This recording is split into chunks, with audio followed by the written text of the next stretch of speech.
Guys, it's your boy John the Liquidator coming back with another video. Look like Dillon Gabriel has responded back to Kevin Stefanski and Myles Garrett after their comments after his poor performance. Probably not, obviously not happy we won or lost, but yeah, bodies, yeah, physically, sure, yeah. How tough was it out there with those guys just keying on? Took 16 hits, 6 sacks, just how physical, aggressive.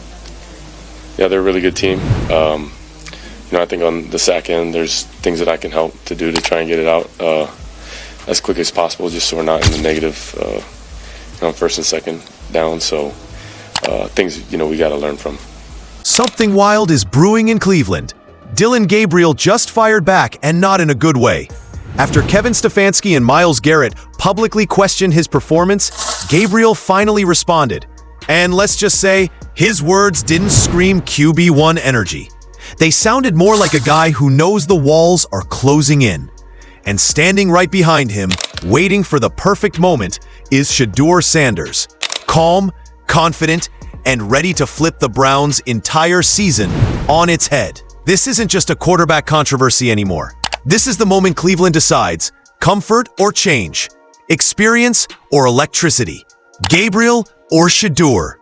Stefanski spoke to the media today. We got some little clips of Dillon Gabriel that has popped up online speaking to the media. Change. I think it's one of those you got to work your way through it, and there's some tough times and you got to work your way through it. That's point blank. You got to get to work, find different solutions. And I know I've said that before, but you have to go do that. And then when you get those moments, you got to go take it. There's times you got to go win a game, have a play, or a chunk that could make the difference.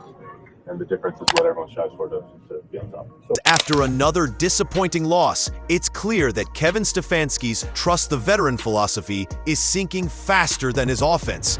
Dillon Gabriel's post-game interview didn't sound like a leader.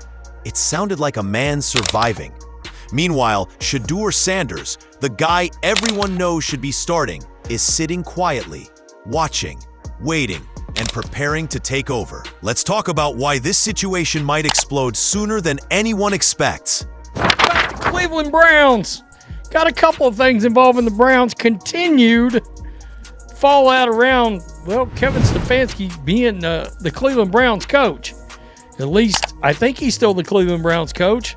Let me make sure. Kevin is, yeah. When I was getting everything together for this video about 2 hours ago, he was still employed. He is still employed. I'm sorry, Browns fans. That's up to the second for you guys. This is another I'm sorry. Dillon Gabriel finally faced the media after that awful performance. 16 hits, 6 sacks, and 0 spark. His tone? Flat. His answers? Robotic. When asked how it felt to take that beating, he mumbled, physically sure. Yeah. When asked about the team's aggressiveness, he said, they're a really good team. I'll try to get it out quicker next time. That's not a quarterback taking command. That's a man explaining why he still deserves to keep his job. And here's the real story. Gabriel didn't earn this job. He inherited it from a coach obsessed with experience. Stefanski didn't choose fire. He chose familiarity. He looked at Gabriel and saw something safe, something predictable. But safe doesn't win in the NFL. Safe gets you fired. It's sad because going into the season, a lot of people knew that this season wouldn't be good, but nobody anticipated it being this bad. Even me. If anybody should be mad, it should be me because I'm the only one that predicted 8-9. So if anybody should be upset, it's me.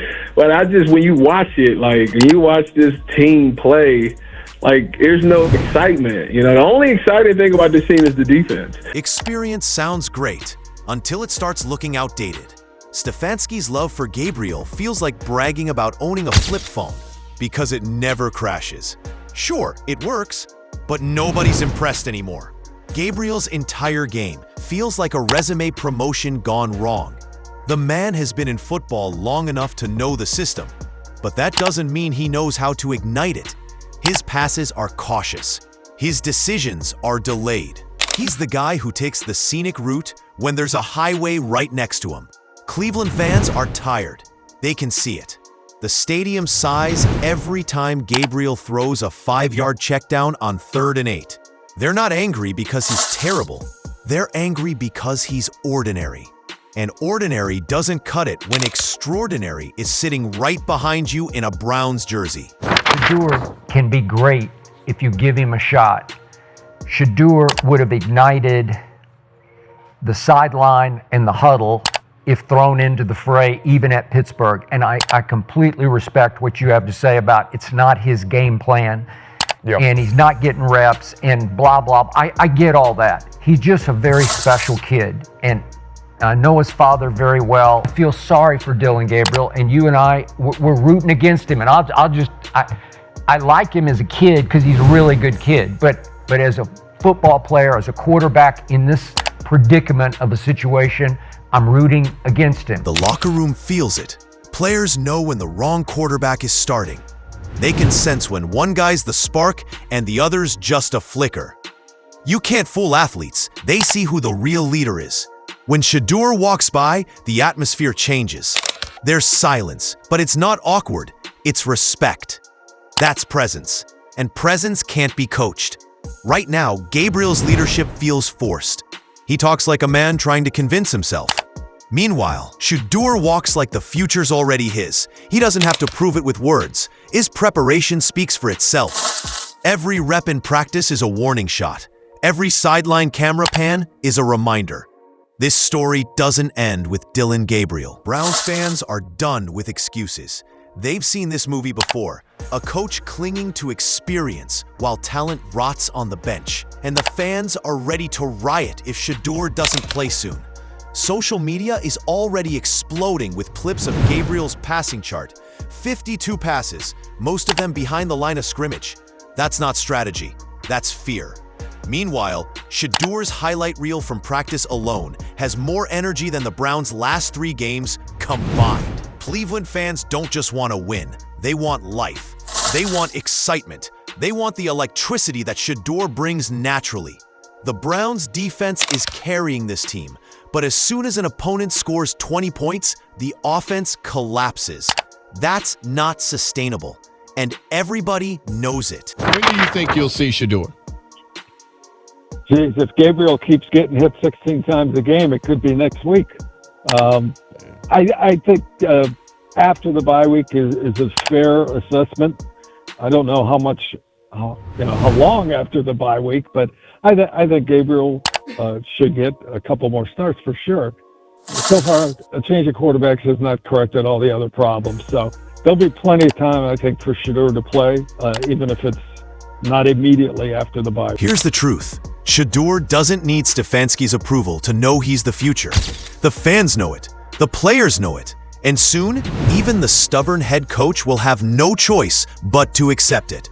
When that switch happens, and it will happen, it won't be quiet. It'll be explosive. The locker room will erupt. The energy will shift. The Browns will finally look like a team that believes again. Because Shedeur isn't just waiting for his moment. He's manifesting it. He's been preparing, studying, and staying patient. And when destiny calls, he'll be ready to answer with a statement, not a question.